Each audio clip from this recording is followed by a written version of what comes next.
Bonjour à toutes et à tous. Je me présente, Elora Beaulieu, je suis directrice du développement pédagogique à UPSO Academy. Donc UPSO Academy, c'est un organisme de formation 100% en ligne spécialisé sur les métiers en tension, c'est-à-dire les métiers sur lesquels il y a des forts besoins de recrutement. Et aujourd'hui, je suis ravie d'animer cette interview avec Romain Paillard, fondateur de Le Wagon, qui va justement nous parler du déploiement de formation dans 25 pays. Bonjour Romain. Bonjour. Oula, pardon. Alors, je vais d'abord rappeler quelques chiffres clés pour le wagon avant de passer à ton parcours et ce qui nous amène à cette présence aujourd'hui. Donc, le wagon, en quelques chiffres clés, ce sont 3 formations reconnues qui sont certifiées Calliope, donc qui sont de niveau équivalent Bac+3, Bac+4, en développement web, data science et data analytics. Le wagon, c'est également 45 campus dans le monde entier et c'est 93% d'employabilité dans la tech. Donc Romain, est-ce que tu pourrais d'abord nous parler un petit peu de ton parcours et de ce qui t'a amené à créer Le Wagon? Oui, bien sûr. Alors moi, j'avais un lien assez naturel avec la tech puisque j'étais avocat pénaliste.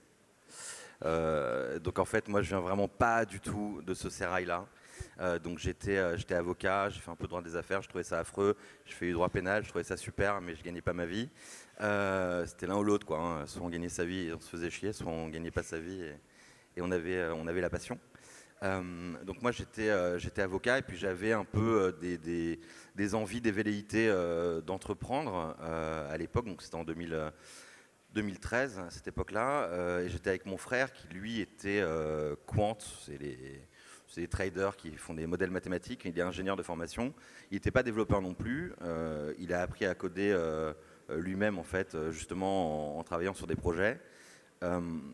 Et donc on avait tous les deux un peu des envies d'entreprendre, on ne savait pas exactement quoi faire, on a foiré pas mal de trucs, de petites applications, des applications de calendrier, des trucs, enfin bref, des trucs qui étaient vraiment nuls, mais qui nous ont permis d'apprendre pas mal de choses. Et moi, à côté de ça, j'étais cofondateur d'une plateforme qui s'appelait Mupis, qui était un réseau social de musiciens, qui s'est avéré être une assez mauvaise idée. Et j'ai découvert en fait à cette occasion l'importance d'un CTO dans une entreprise. C'est-à-dire qu'en fait mon CTO de l'époque avec qui je travaillais, on n'arrivait pas forcément à s'entendre, il n'était pas forcément au rythme du business, il n'était pas forcément au rythme des besoins de l'entreprise. Et moi j'avais une espèce d'énorme frustration de sentir que toute la dimension tech en fait, du projet était prise en otage par quelqu'un qui était un sachant et que moi en fait j'étais complètement mis de côté. Donc j'avais cette grosse frustration, donc j'ai voulu essayer d'apprendre à coder par moi-même, donc je suis allé sur le site du zéro, comme je suis vieux, hein, aujourd'hui ça s'appelle Open Classroom, et donc j'ai essayé HTML, CSS, etc. Il y avait plein de trucs intéressants d'ailleurs, mais bon, j'avais pas vraiment les mains dans le code réellement. Voilà. Et donc en parallèle de ça, on a un ami qui est parti faire le Dev Bootcamp. Donc Dev Bootcamp, c'était les premiers bootcamps de dev. Donc c'est eux qui ont d'ailleurs donné l'appellation un peu générique à ce format-là. Ils ont créé ça en Californie, dans la Silicon Valley. Et donc l'idée, c'était 9 semaines de formation pour devenir développeur web. Il est parti là-bas, il a fait ses 9 semaines de formation. Et au sortir de ces 9 semaines de formation, il a été recruté dans les 2 mois comme développeur chez Uber. Et là, on a un peu eu une épiphanie, c'est-à-dire que en fait, ça répondait à deux besoins. C'est-à-dire que d'un côté, ça répondait à cette peine que j'éprouvais, qui était j'ai envie d'apprendre à coder, mais je suis avocat et c'est pas fait pour moi. Avec au fond de moi cette idée que c'était quand même possible. Et de l'autre côté, en fait, moi je suis né au début des années 80, j'ai été bercé au tout chômage. On m'a toujours dit que le chômage était le mal du siècle, etc. Et je découvrais qu'en fait, en 2 mois de formation, on pouvait trouver un boulot qui était mieux payé que ce que je gagnais moi après mes 8 années de droit. Donc j'étais assez stupéfait de découvrir qu'il y avait des marchés à ce point en tension. Donc ça c'était en Californie, il s'est avéré que c'était aussi un constat vrai pour la France et pour les autres marchés où on a ouvert par la suite. Et donc voilà, donc ça a commencé comme ça, on trouvait que ça cochait pas mal de cases et on a lancé un premier batch en 2014, janvier 2014 à Paris.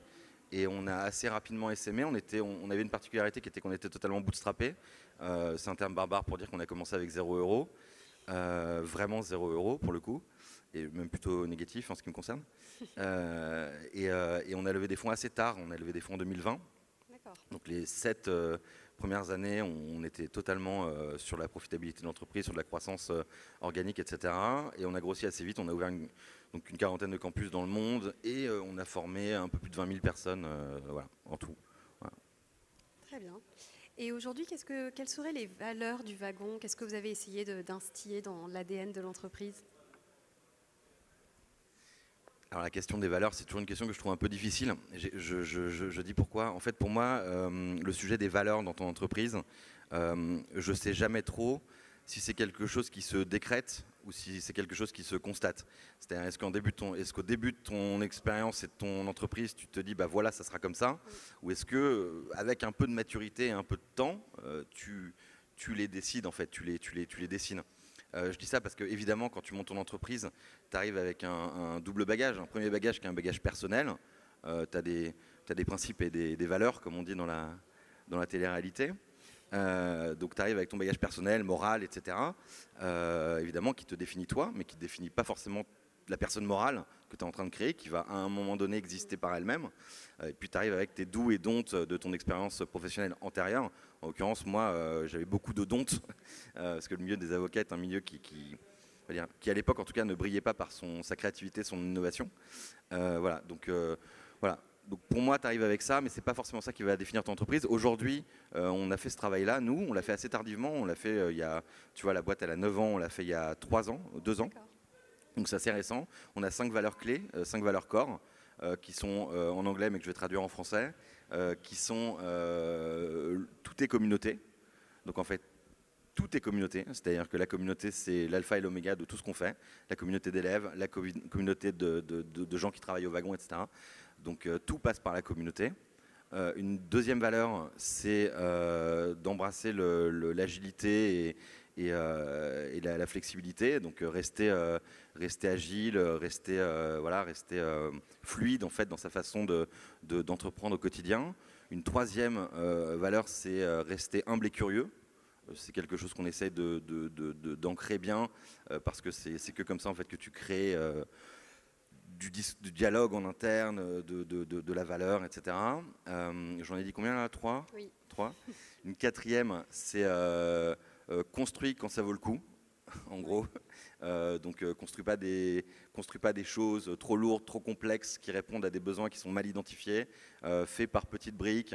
Fais des choses quand ça vaut le coup, quand c'est concret, quoi, quand c'est quelque chose qui répond à un vrai besoin. Et puis le dernier, c'est pense d'abord data, c'est-à-dire regarde si ce que tu fais en fait se base sur des vraies données et sur quelque chose de réel, ou si c'est juste dans le vent. D'accord. Et aujourd'hui, du coup, le wagon, ça compte combien d'employés dans combien de pays?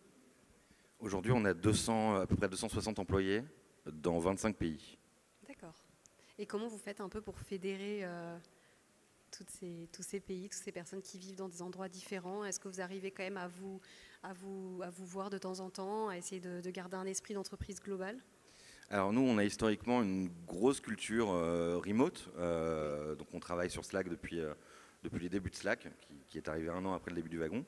Donc on a une énorme culture remote, on travaille tous en remote et on essaye de faire une fois par an. Donc on a mis en place toute cette façon de travailler. Donc en fait, que tu sois au Brésil ou à Lyon, ça ne change rien pour nous. Et on a mis en place une retraite annuelle où on se retrouve tous. Sur laquelle on itère un peu année après année, puisqu'on est passé de 45 salariés en gros il y a 2 ans à 260, donc il y a eu un scale très important. On s'est développé, comme on était bootstrappé, on s'est développé sur un modèle de franchise. On a levé des fonds, on a racheté toutes les franchises qu'on a filialisées, et donc ça a fait mécaniquement exploser les compteurs de headcount. Et on a dû aussi recruter une équipe globale, centrale, pour structurer tout ça.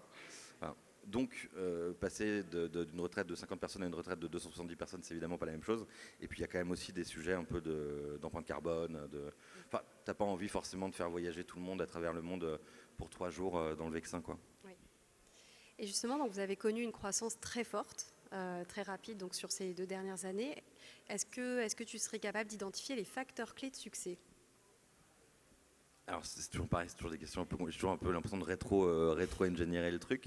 Au wagon, je dirais qu'il y a 3 leviers qui ont été vraiment déterminants pour nous qui sont tous les trois liés. Le premier, c'est la communauté. C'est-à-dire qu'on a aujourd'hui une énorme communauté d'alumni, une très grande diversité de profils, une très grande diversité de talents. Et cette communauté de 20 000 élèves, de 20 000 alumni, elle grossit de plus en plus vite, évidemment. Tout ça, c'est assez exponentiel. Et donc cette communauté-là, elle est très soudée. Elle crée un cercle vertueux, aussi en termes d'acquisition, etc. Le premier élément, c'est la communauté. Le deuxième élément qui est directement lié à la communauté, c'est le produit. En fait, il ne faut pas se voiler la face. Si tu as un produit nul, tu n'as pas de communauté. Ça, c'est vraiment la base. Un mauvais produit, c'est des clients pas contents. Des clients pas contents, c'est pas de communauté. Voilà. Donc, c'est lié. Donc, nous, historiquement, on a toujours eu une attention très forte à la qualité du produit, au NPS, aux reviews. Enfin, voilà, on a toujours été très proche en fait, du terrain et des retours qu'on avait sur nos formations. La formation développeur web qu'on a créée en 2014, je pense qu'on a dû faire des milliers d'itérations dessus. En fait. Comme on est des formats très courts, en fait, aujourd'hui, on est à la promotion 1300 ou quelque chose comme ça. Donc, je ne sais pas si tu imagines, mais tu me disais que tu avais fait le M Lyon. C'est des études qui durent 2 ans, 3 ans. Tu ne peux pas faire 1200 promotions sur un espace de temps aussi court. Donc ça te permet d'être très agile et de modifier très rapidement tes cursus. Voilà, donc ça c'est le produit, il a été extrêmement raffiné. Et le troisième élément qui fait une vraie différence chez nous par rapport à nos concurrents, par rapport à plein de choses, c'est la tech. On est très tech, alors ça ne se voit pas beaucoup, parce qu'évidemment de l'extérieur on voit une école, on voit une entreprise qui fait de la formation, mais derrière en fait il y a énormément de tech. On a une équipe tech qui est très conséquente, de 30 personnes. Donc ça fait une grosse équipe de développeurs. Il y a beaucoup d'entreprises tech qui n'ont pas 30 développeurs. Donc voilà, donc on a une vraie plateforme maison, on a plein d'outils en interne, voilà, on a une très grosse dimension tech. Très bien. Je voudrais revenir un petit peu sur le point de la communauté. Donc effectivement, 20 000 alumni, c'est énorme. Comment vous faites pour l'animer, cette communauté? Comment vous faites pour qu'elle garde son sentiment d'appartenance? Alors, c'est une question, je vais te faire une réponse un peu facile, mais en fait, aujourd'hui, 20 000 personnes, c'est le sweet spot.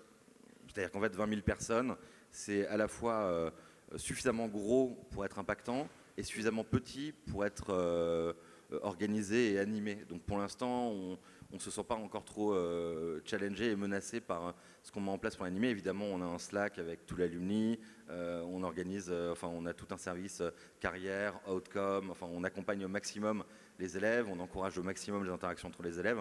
Mais voilà, mais à ce stade, en tout cas, la taille de 20 000 personnes, elle est beaucoup plus facile à gérer. J'imagine que des alumni de très grosses écoles, de 200 000 personnes, etc., sont beaucoup plus complexes à organiser. Mais nous, in fine, évidemment, on réfléchit à des programmes d'ambassadeurs, oui. On réfléchit à des associations, on réfléchit à des groupements de freelanceurs, on réfléchit à des incubateurs, on réfléchit à... Voilà, il y a plein de possibilités en fait, qui s'offrent à nous, dans lesquels on n'est pas encore allé picorer parce qu'on est très concentré sur notre core business, mais c'est des choses qu'on a en tête. Ouais. D'accord. Et pour revenir justement sur la dimension produit, donc il y a quand même énormément d'évolutions technologiques actuellement. On a également l'essor de l'intelligence artificielle. Comment vous faites pour intégrer ces évolutions au service de formation de qualité? Alors en fait, sur l'intelligence artificielle, c'est assez intéressant. Moi, je suis assez curieux en fait de tous ces sujets-là et du traitement aussi qu'on fait de ces sujets-là. On est souvent dans un traitement un peu alarmiste. On aime bien faire le classement des 10 métiers qui vont disparaître. Voilà, on aime bien faire ça. Il y a une raison à ça, hein, c'est que faire un classement des 10 métiers qui vont naître, c'est sensiblement plus difficile, bien entendu. Nous, aujourd'hui, au Wagon, on forme des data scientists, on forme des data analystes. Pour remettre un peu de contexte, c'est des métiers qui n'existaient pas quand on a lancé le Wagon. Donc il y a 9 ans, en fait, quand on a lancé le Wagon, le métier de data scientist, c'est un métier qui était très confidentiel. Tu avais des data scientists chez Airbnb, chez Google, etc. Mais ce n'était pas du tout des métiers qui étaient des métiers mainstream comme ça l'est devenu. Donc en fait, aujourd'hui, on forme à un métier qui n'existait pas il y a 9 ans. Et je pense que le Wagon doit être cette école-là. C'est-à-dire qu'on a aujourd'hui un format qui s'appelle le bootcamp, qui est un format court, qui est un format impactant. Et on a aujourd'hui l'agilité qui nous permet d'anticiper les modes et d'anticiper les besoins des marchés de demain. Et ça, c'est d'ailleurs quelque chose qui n'est pas toujours évident à faire. Il faut savoir placer le curseur parce qu'il y a beaucoup de modes qui sont pas des réalités de marché. Mettons par exemple le multiverse, ou ces sujets-là, en fait, ça monte, ça descend, donc il faut faire très attention. Il faut attaquer le sujet au bon moment. Il faut attaquer quand il est suffisamment mûr. Sur l'intelligence artificielle, il n'y a aucun sujet sur le fait que ça soit une vraie lame de fond. Et nous, notre boulot, en fait, c'est justement cette fameuse liste des 10 métiers qui n'existent pas encore. Et c'est de se préparer à former les gens à ces métiers-là. Donc ça peut avoir l'air un peu abscon de dire qu'on va former des gens à des métiers qui n'existent pas, mais c'est pourtant ce qu'on fait. Nous, on est une vigie qui scrute, qui analyse ces mouvements de marché et qui répond à ces besoins du marché en formant les gens à des métiers qui sont des métiers en tension et des métiers de demain. D'accord, parce que de ce que j'ai compris, en fait, aujourd'hui, vous avez surtout une croissance qui a été portée un peu sur la géographie. Vous avez étendu le nombre de pays dans lesquels vous êtes présent, le nombre de villes. Et donc, l'objectif, c'est aussi d'aller étendre votre portefeuille de formation. Oui, tout à fait. En fait, là, on réduit la croissance horizontale. C'est-à-dire qu'on a eu vraiment cette grosse croissance, comme tu le dis, géographique à l'international. Et aujourd'hui, maintenant qu'on est bien implanté, alors nous, on est assez lent. Hein, c'est-à-dire qu'on fait peu de programmes, on fait peu de nouveaux contenus, etc. On préfère polir l'existant et s'assurer qu'il est vraiment très fonctionnel et qu'il apporte aux gens la valeur qu'on veut leur apporter. Donc on ne va pas faire un inventaire à l'après-vert de syllabus.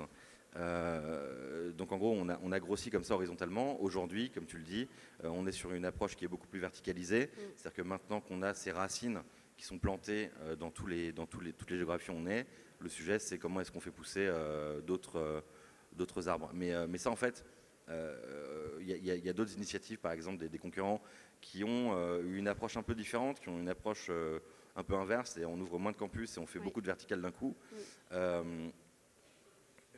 Mon avis, hein, c'est que c'est un peu casse-figure, dans le sens où tu n'as pas des appuis solides.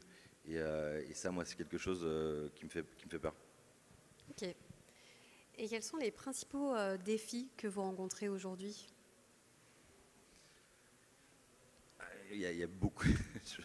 Le métier d'un entrepreneur, c'est quand même globalement de répondre à un certain nombre de problèmes qui se posent un peu au quotidien.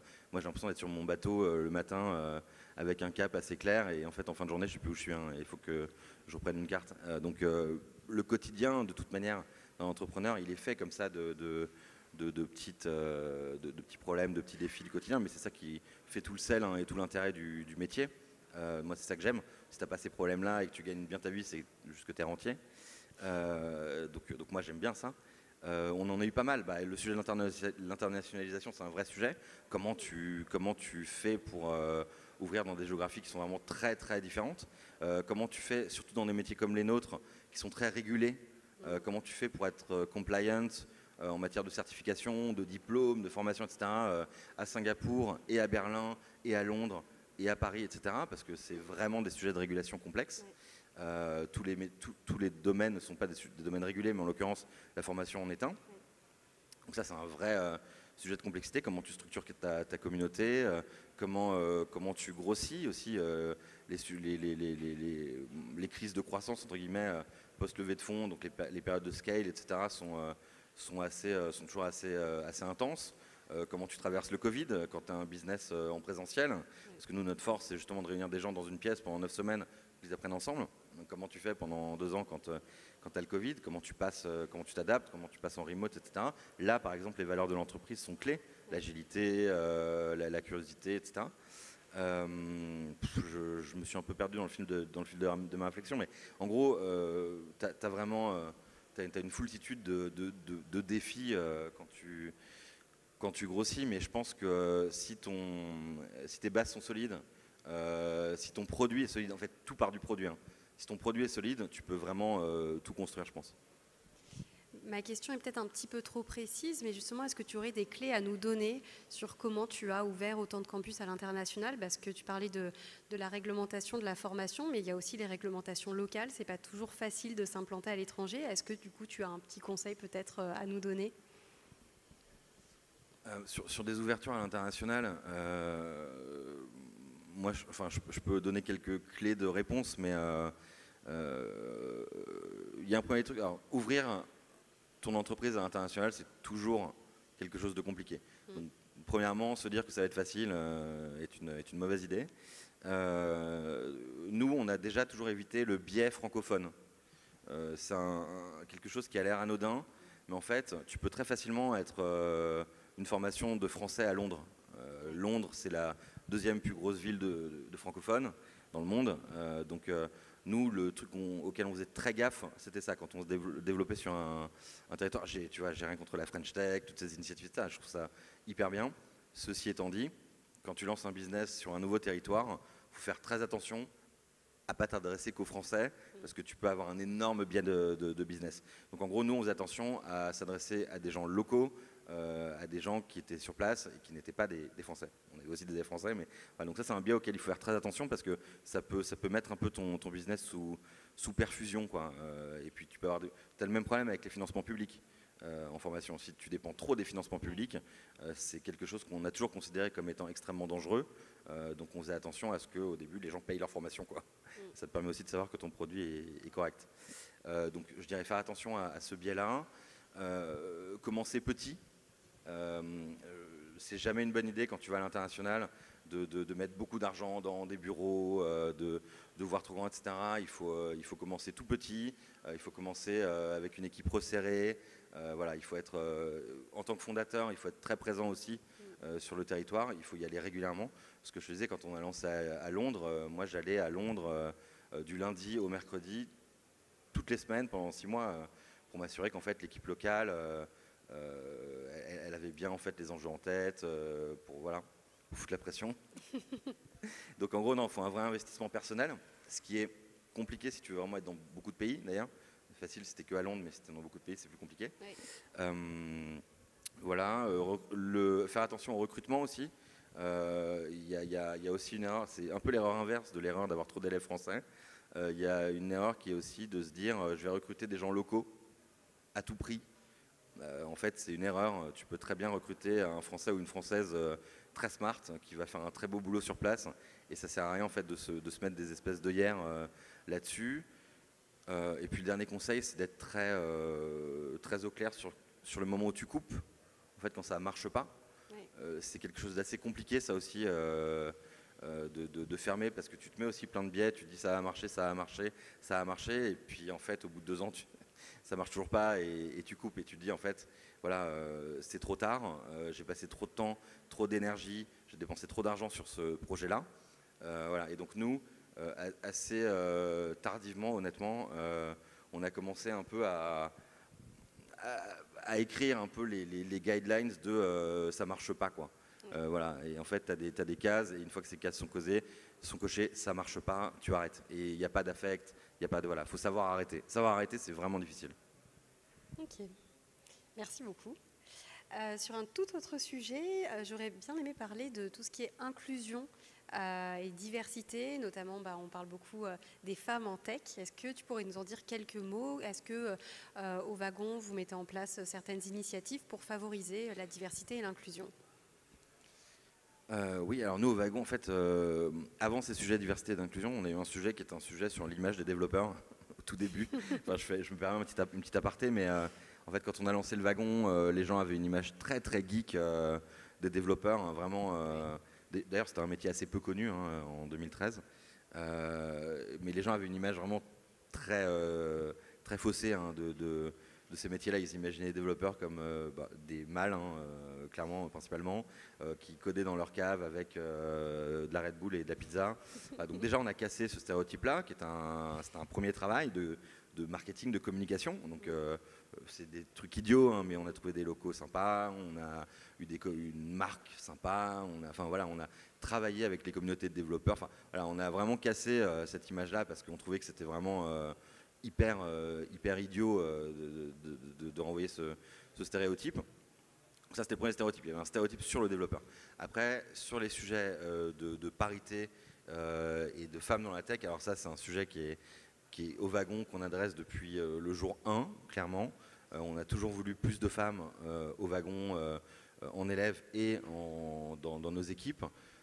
Aujourd'hui, on se débrouille pas trop mal. Il y a 54% du staff du Wagon qui est féminin. Donc ça, c'est pas mal. Ouais.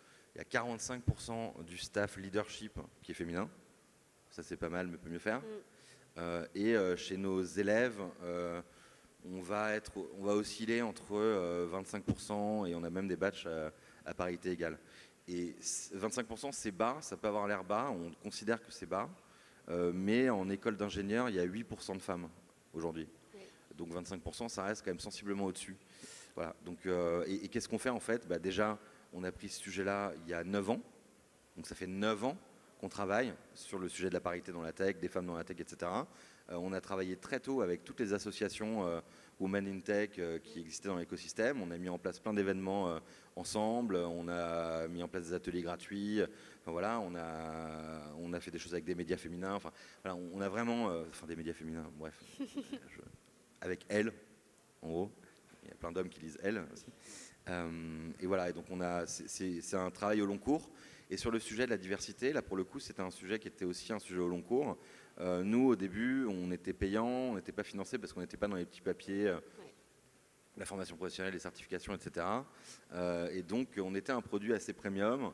Et donc, en fait, nos premiers élèves, alors c'est pas, j'ai rien contre ces personnes, hein, mais nos premiers élèves, c'était quand même principalement des 25 nerfs, HEC, hommes, blancs, voilà. Donc, qui étaient des gens qui avaient les moyens de se payer la formation.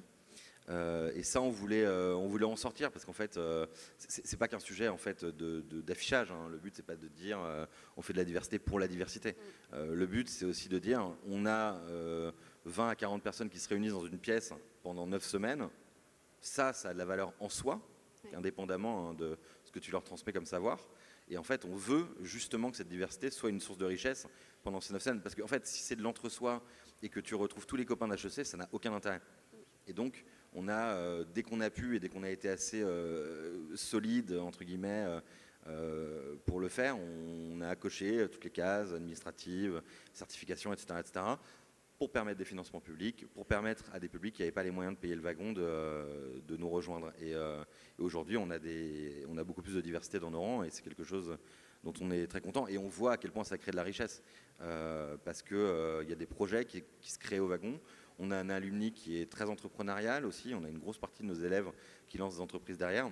On n'est pas loin du milliard d'euros levés par nos élèves.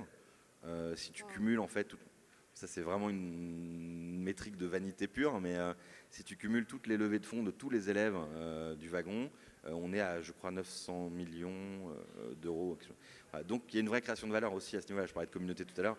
Parce que ces 900 millions d'euros levés, ils créent aussi de la valeur, ils créent aussi des recrutements, et ces gens vont recruter aussi dans la communauté puisqu'ils ont créé voilà, le wagon enfin, leur entreprise grâce au wagon. Excusez-moi, c'était un peu complexe cette phrase, inutilement complexe. Je ne sais plus ce que je disais. Et justement, les alumni, ils contribuent à, peut-être avec un système de parrainage ou pour justement favoriser un petit peu l'inclusion? Parce que c'est vrai que la question du financement est quand même assez centrale. Ouais, il y a toujours cette barrière-là, donc en fait, tu ne peux pas vraiment mettre ce genre de système en place. Nos alumni, on a un NPS qui est très bon, qu'on traque comme le lait sur le feu. Le NPS, c'est vraiment pour nous l'alpha et l'oméga. Enfin, tout le monde sait ce que c'est qu'un NPS, je ne sais pas. C'est pas sûr. Non. C'est la satisfaction. Ouais, c'est... Non, c'est plus que la satisfaction en fait. C'est le NPS, c'est le nombre de gens qui vont recommander votre formation. C'est-à-dire qu'en fait, il y a 3 niveaux hein, de satisfaction client, si on doit résumer. Il y a j'aime pas, j'aime et je recommande. Et en fait, si vous avez juste un produit correct, bah, les gens vont aimer. Mais en fait, vous ne créez pas cette viralité en fait, de valeur. En revanche, si les gens aiment et recommandent, bah là, vous avez des nouveaux clients derrière. Et donc là, c'est tout bénef. Hein. Vous avez des gens qui sont heureux et qui vous amènent des nouveaux clients. Voilà, donc le NPS, c'est qui va recommander ta formation. Tu demandes à quelqu'un de noter entre 0 et 10. S'il te met entre 8 et 10, c'est que c'est un promoteur. En dessous, c'est que c'est pas un promoteur. Ok, très bien. Merci beaucoup. Quelles sont les perspectives d'avenir pour le wagon aujourd'hui? On a un petit peu parlé justement du fait de développer plus de formations. Est-ce qu'il y a d'autres actions que vous avez envie de mettre en place? Alors c'est une vaste question. Déjà, il y a ce sujet dont on parlait tout à l'heure, qui était comment est-ce qu'on épouse en fait les changements de marché, comment est-ce qu'on les monitore et comment on s'y adapte. Et ça, on sent quand même que le vent est de plus en plus fort. C'est-à-dire qu'il y avait une petite brise ces dernières années, on la sentait venir, mais là, la data science, la data analyse, le data engineering, enfin, tout ça, c'est des formats, des programmes qui arrivent au wagon, enfin, pour la plupart qui y sont déjà. Mais ça arrivait très vite en fait, hein. Et là en fait clairement on sent que ça va s'amplifier. Il y a des sujets de prompt engineer, il y a des sujets de no code, il y a des sujets de cybersec, il y a des sujets du XUI, enfin qui étaient déjà des sujets auparavant. Voilà, donc en fait le premier sujet c'est quel cheval tu choisis, est-ce qu'il est pertinent, pourquoi est-ce qu'il est pertinent, etc. Petit aparté, désolé, j'adore les apartés. Nous, au wagon, on essaie de choisir des formations qui permettent l'autonomie. C'est-à-dire qu'en fait, on ne veut pas former les petites mains du numérique de demain. On veut former à des métiers qui permettent de s'émanciper, à des métiers qui permettent de s'autonomiser, etc., dans sa vie professionnelle. Et ça, c'est hyper important. Et donc, ça joue aussi sur les choix des métiers auxquels on décide de former. C'est pas parce que c'est un métier d'avenir qu'on va nécessairement le choisir, en gros. Il faut que ça soit un métier d'avenir qui permette aux gens de prendre la main sur leur carrière, d'être plus autonome, etc. Voilà. Donc ça ajoute une petite complexité dans le choix des domaines. Voilà, donc le premier sujet pour les 10 prochaines années, c'est comment on reste cette entreprise-là. Le deuxième sujet qu'on adresse de plus en plus, c'est le sujet des clients entreprises. On travaille de plus en plus avec des grandes entreprises qui ont des besoins de plus en plus vastes sur les sujets sur lesquels nous, on est spécialisés. Et qui sont de plus en plus friands par ailleurs des formats auxquels on forme. Enfin, nous, quand on a lancé le wagon, moi je me rappelle au début du wagon, j'avais parlé avec des gens de chez Orange, je crois. La perspective d'envoyer un salarié en formation pendant 9 semaines, mais c'était inimaginable, inimaginable. Aujourd'hui, en fait, il y a de tels changements structurels et de tels changements de fond dans les entreprises que tu as souvent bien plus intérêt à envoyer quelqu'un se former pendant 9 semaines, à le transformer radicalement, à le replacer dans l'entreprise, à un autre poste qui n'a rien à voir avec ce qu'il faisait avant, que de le licencier, recruter quelqu'un d'autre, lui apprendre les valeurs de l'entreprise, etc., etc.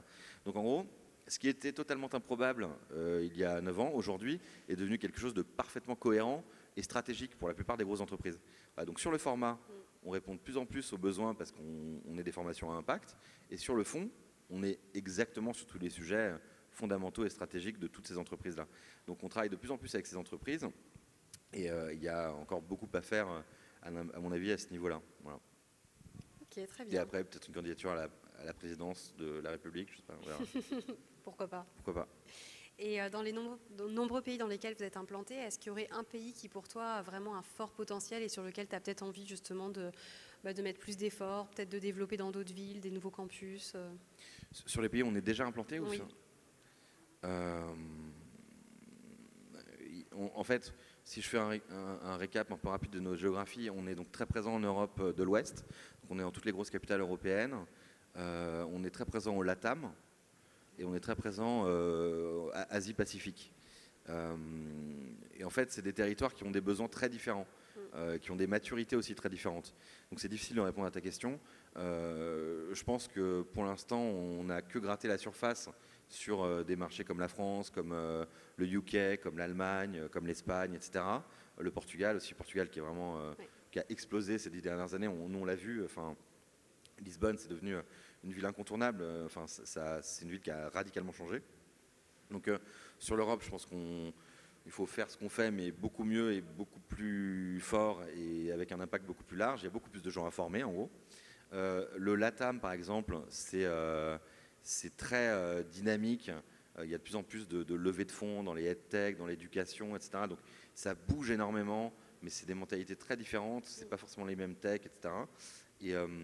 Et par exemple en Asie, si je prends la Chine, tu es sur des sujets qui sont différents. C'est-à-dire qu'en fait en Chine, ils font que du Python. C'est le sujet data quasiment only depuis 5 ans. Enfin, nous, on le voit, hein, la Chine, elle a été très en avance sur les sujets data, très en avance. Et voilà, donc c'est des marchés très différents sur lesquels tu peux faire des choses très différentes. Donc c'est difficile d'avoir une réponse uniforme, mais en tout cas, c'est que des marchés avec des gros potentiels. Enfin, à Singapour, par exemple, on est encore tout petit. Singapour, c'est une ville qui est passionnante sur les sujets d'éducation. Singapour, c'est une ville qui est peut-être la ville la plus innovante au monde sur les sujets d'éducation et de formation. Donc c'est sûr que tu peux former 100 ou 200 personnes par an à Singapour, c'est rien en fait. Est-ce que tu pourrais nous révéler en exclusivité le prochain pays dans lequel vous allez vous implanter? C'est pas un pays, c'est une ville, on ouvre à Sydney. Ah, sympa. Mais on était déjà à Melbourne, donc c'est pas un nouveau pays. Voilà, donc on est en train d'ouvrir à Sydney là.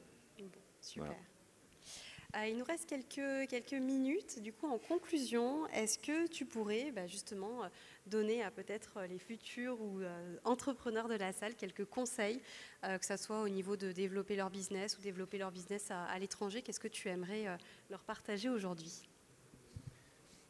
Sur le développement international, c'est un peu ce que j'ai dit tout à l'heure, donc je ne voudrais pas me répéter.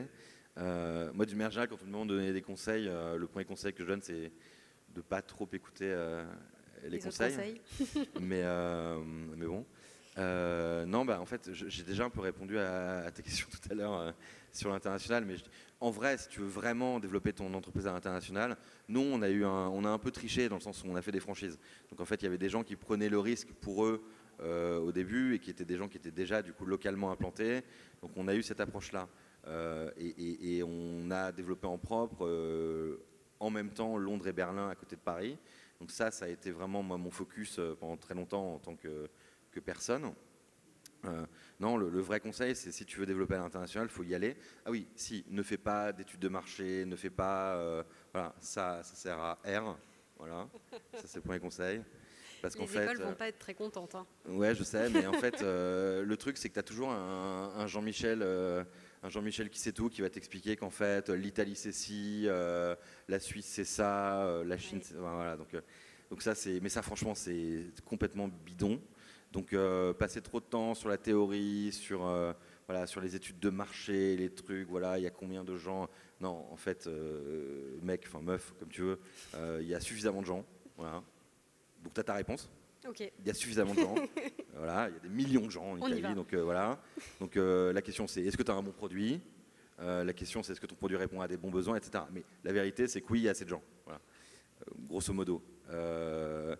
Donc voilà, donc pas trop passer de temps et de perdre de temps sur ces sujets-là, un peu très théoriques, etc. Tu vas sur place, tu prends ton billet d'avion ou ton billet de train, si tu es un peu éco-friendly. Tu vas sur place, tu passes un peu de temps, tu passes du temps avec les gens, tu rencontres les écosystèmes, tu rencontres tes clients. Tout à l'heure, j'ai écouté une conférence où il donnait le conseil de créer un channel Slack avec tes clients. Voilà, c'est très bien aussi, ça te permet aussi de ne pas aller sur place, même éventuellement. Voilà, donc tu passes du temps avec tes clients, tu passes du temps avec les gens, tu es sur place, tu passes du temps avec tes équipes si tu as recruté des équipes. Tu prends pas de bureau, ça sert à rien, tu vas dans des coworking parce qu'en plus dans les coworking, tu rencontres des gens, tu fais du réseau, donc c'est tout bénef, ça coûte moins cher, c'est du variable. Voilà. Donc tu la joues comme ça et c'est que comme ça que tu vas voir s'il y a quelque chose qui se passe ou pas sur place. Parce qu'en réalité, quand tu es trop loin, quand tu monitores ça voilà, derrière ton écran, etc., tu n'as aucune idée de ce qui se passe sur le terrain. Voilà. Donc le seul vrai conseil, c'est ça, c'est d'aller sur place et de rencontrer les gens et de passer du temps avec tes équipes et tes clients. Merci. Et d'un point de vue plus personnel, toi, Romain, entrepreneur, en plus avec aussi une vie de famille, comment est-ce que tu aurais des conseils peut-être d'organisation, de comment prendre un peu de recul, tu dois avoir 20 000 sujets à gérer par jour. Est-ce que voilà, tu aurais un conseil un petit peu plus personnel pour les personnes de la salle?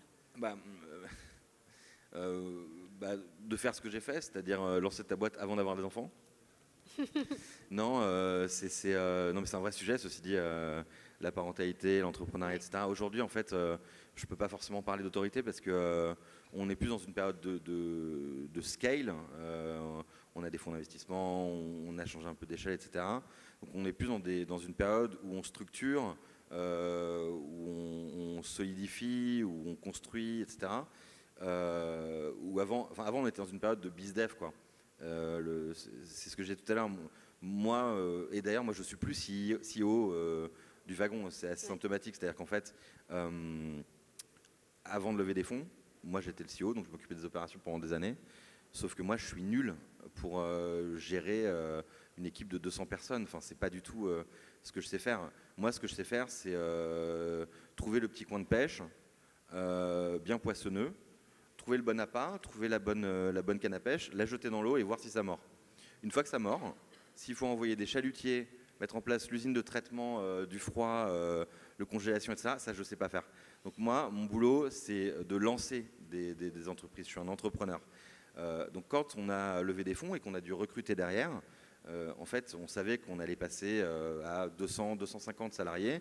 Tout de suite, j'ai step aside de cette position de CEO parce que je savais que je ne serais pas la bonne personne pour le faire. Et en fait, ce n'est pas anodin, hein, une structure de 200 personnes qui est mal organisée, ça crée de la souffrance au travail. Ouais. Donc ce n'est pas que un sujet de pure forme. Hein. La forme, comme souvent, dissimule le fond et impacte le fond.